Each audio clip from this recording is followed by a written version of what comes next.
Shalom, jumpa lagi dalam pelajaran masih kelanjutan dari pengantar teologi sistematika ya. Kita masuk pada bagian yang ketiga sekarang. Itu syarat-syarat mendasar belajar teologi sistematik. Ada beberapa hal yang harus kita perhatikan ketika kita mau belajar teologi sistematika. Maka yang pertama, harus percaya dan mengakui otoritas Alkitab. Nah, itu dulu yang paling mendasar. Pengakuan akan otoritas Alkitab, ya, tentu itu hal yang tidak bisa ditawar-tawar ya. Kita tidak mungkin bisa membangun sebuah teologi yang benar tanpa pengakuan atas otoritas Alkitab. 2 Timotius 3 ayat 16 ini jelas ya, dan saya harap ini bisa dihafal, tapi bukan hanya dihafal, dipahami dengan baik. Di dalam 2 Timotius 3:16 disebutkan bahwa segala tulisan diilhamkan oleh Allah. Jadi istilah diilhamkan artinya ya, kalau dari istilah Yunani disebut theopneustos, bahwa segala tulisan yang kita sebut sebagai tulisan suci atau kitab suci itu berasal dari Allah, dihembuskan atau dinafaskan oleh Allah. Itulah sebabnya kita mengakui bahwa Alkitab itu memiliki otoritas. Otoritasnya ada pada autornya, yaitu Allah sendiri sebagai sang autor Alkitab. Lalu kemudian bahwa Allah benar mengilhamkan atau menginspirasikan apa yang merupakan isi hatinya kepada para penulis, ya, para nabi dan para rasul yang dipilih oleh Tuhan, tetapi bahwa mereka bukanlah pengarang utama. Mereka hanya menjadi alat yang dipakai Tuhan untuk menuliskan apa yang difirmankan oleh Tuhan. Jadi sampai sejauh ini ya kita diminta ya kalau belajar teologi sistematika itu bukan hanya diminta, bukan dihimbau, itu menjadi sesuatu syarat utama, keharusan bahwa kita mempercayai otoritas Alkitab, dan kita mempercayai otoritas Alkitab karena kita percaya inspirasi atau pengilhaman Alkitab. Salah satu ayatnya 2 Timotius 3 ayat yang ke-16. Para reformator mendefinisikan iman, artinya tadi disebut bahwa kita harus percaya, memiliki keyakinan iman. Ada 3 unsur di dalam iman. Ya, pertama itu disebut satu pengetahuan intelektual. Satu pengetahuan intelektual tentang siapa Tuhan, tentang siapa Kristus, dan disebut dalam istilah Latin notitia ya.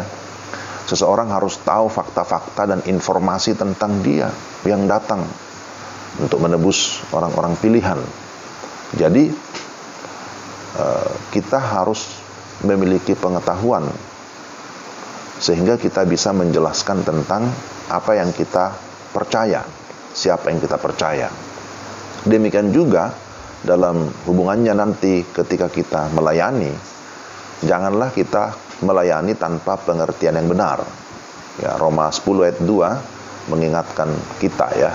Dalam Roma 10 ayat 2 dikatakan bahwa banyak orang yang giat mau melayani tapi tanpa pengertian yang benar. Nah, itu bisa menjadi masalah.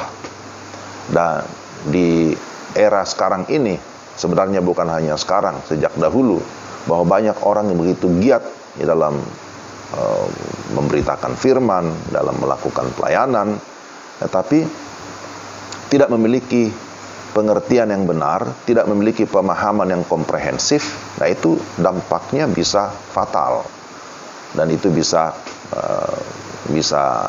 menyesatkan orang gitu ya. Jadi inilah yang penting disadari oleh banyak orang, bukan hanya hamba Tuhan tetapi juga jemaat ya. bahwa belajar teologi itu ya, bukan eksklusif untuk para hamba Tuhan, tetapi semua orang percaya seharusnya mau belajar teologi, mau belajar Alkitab, mau mempelajari kebenaran, supaya dia tahu ya kepada siapa dia percaya, dia tahu mengapa dia beriman. Nah, ini hal yang sangat penting ya. Jadi bagian dari iman adalah satu pengetahuan intelektual, disebut dengan notitia. Tapi yang kedua, suatu persetujuan terhadap Kristus dan firman-Nya sebagai kebenaran, disebut dengan istilah assensus di dalam bahasa Latin. Jadi jika seseorang menyangkali bahwa Yesus Kristus dan wahyu Alkitab tentang dia adalah benar, maka dia tentu tidak memiliki sebuah jaminan kepastian keselamatan. Jadi orang yang memiliki iman, selain dia memiliki pengetahuan, tapi dia juga memiliki satu persetujuan terhadap apa yang dia tahu. Ya, kalau yang terjadi sebaliknya, menyangkali apa yang dia tahu, ya pasti di sana dia tidak akan mendapatkan sebuah kepastian keselamatan. Jadi kalau hanya berkata sebatas percaya tapi tanpa pemahaman, tanpa persetujuan, nah itu kalau kita baca Wahyu 2 ayat 19, di sana dikatakan ya iblis juga tanda kutip percaya. Percaya yang dimaksud di situ bukan mengakui ketuhanan Yesus dan menerimanya, bukan. Tetapi dia tahu bahwa Yesus Tuhan, tetapi dia menolak, kan begitu ya. Jadi tidak ada di sana persetujuan, tidak ada penerimaan. Maka yang ketiga, aspek iman itu suatu ketaatan kepada kebenaran, disebut dengan istilah fidusia ya. Jadi pertama tadi ada notitia, aspek pengetahuan, assensia atau assensus, aspek persetujuan, fidusia itu adalah satu ketaatan. Jadi ketika seseorang tidak hanya mengakui kebenaran berita Injil, tetapi mempercayakan hidupnya kepada Kristus yang diberitakan, maka dia diselamatkan. Dia memiliki sebuah jaminan kepastian kehidupan yang kekal.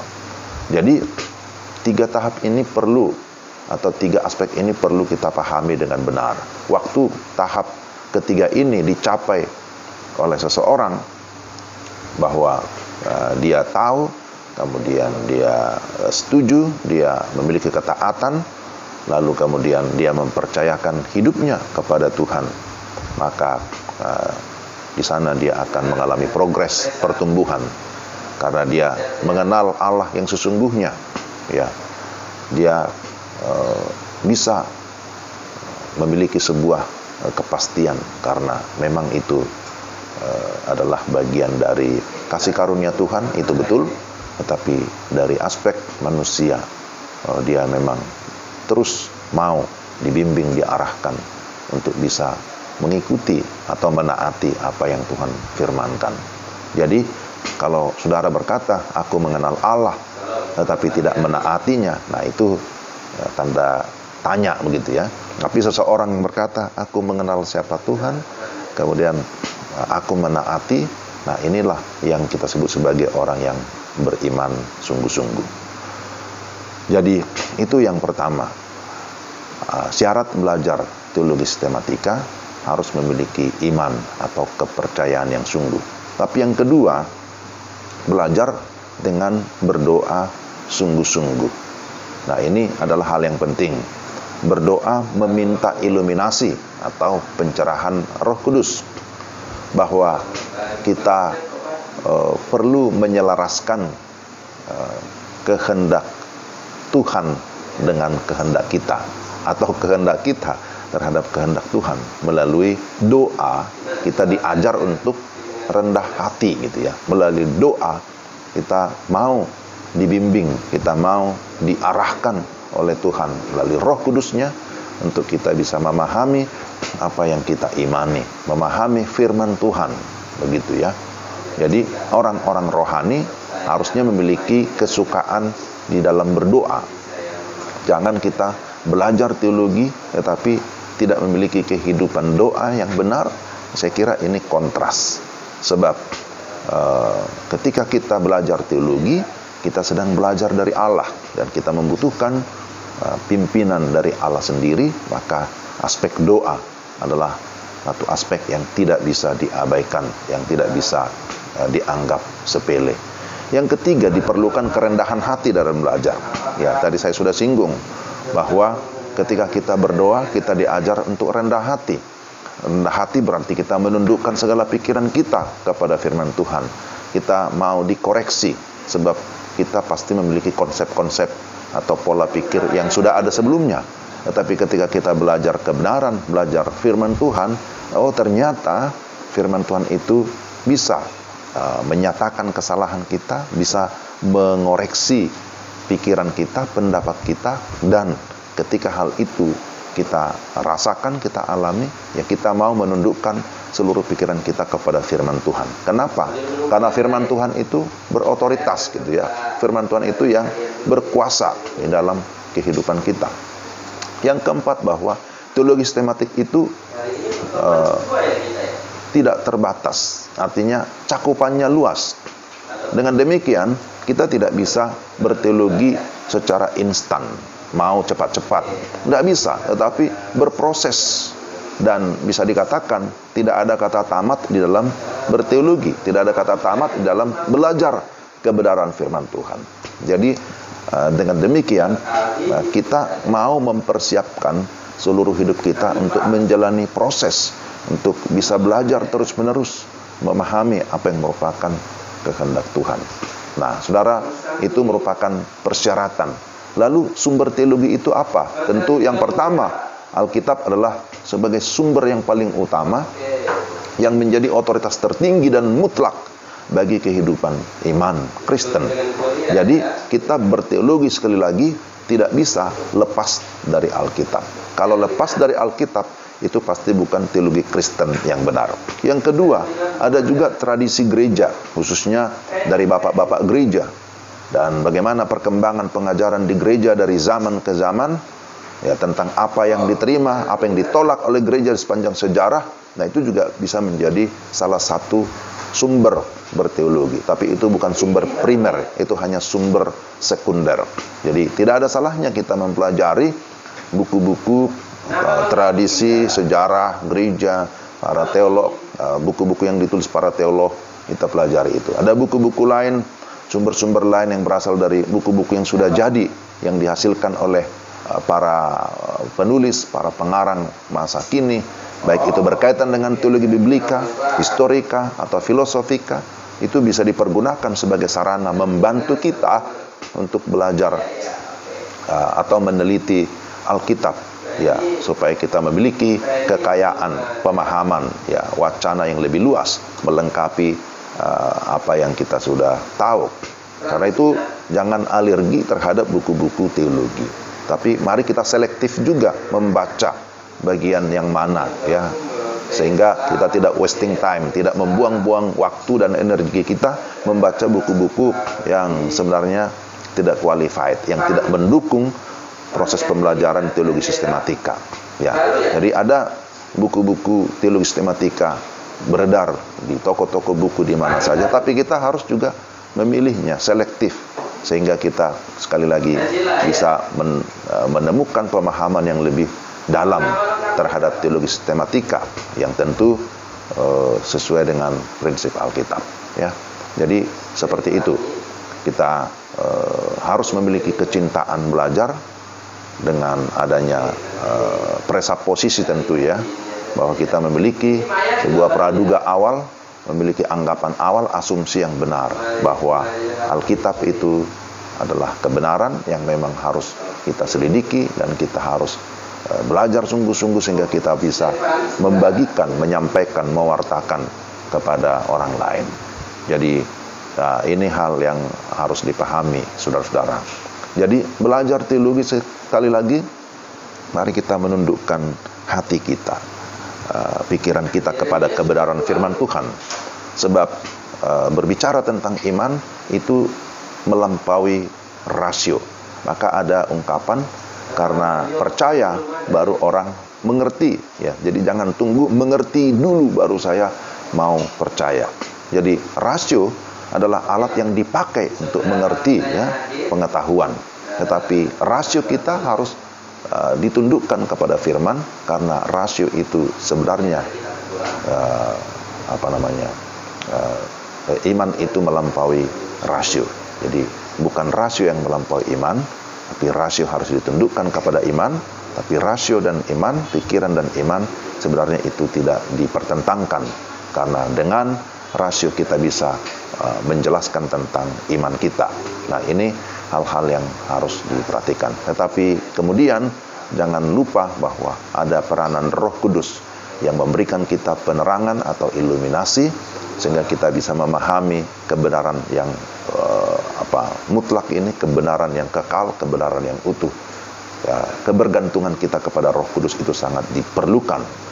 Kalau kita mengandalkan pikiran kita yang terbatas ini, pasti kita tidak akan merasa puas. Kita pasti akan merasa, wah, ada something wrong, ada sesuatu yang tidak memuaskan kita.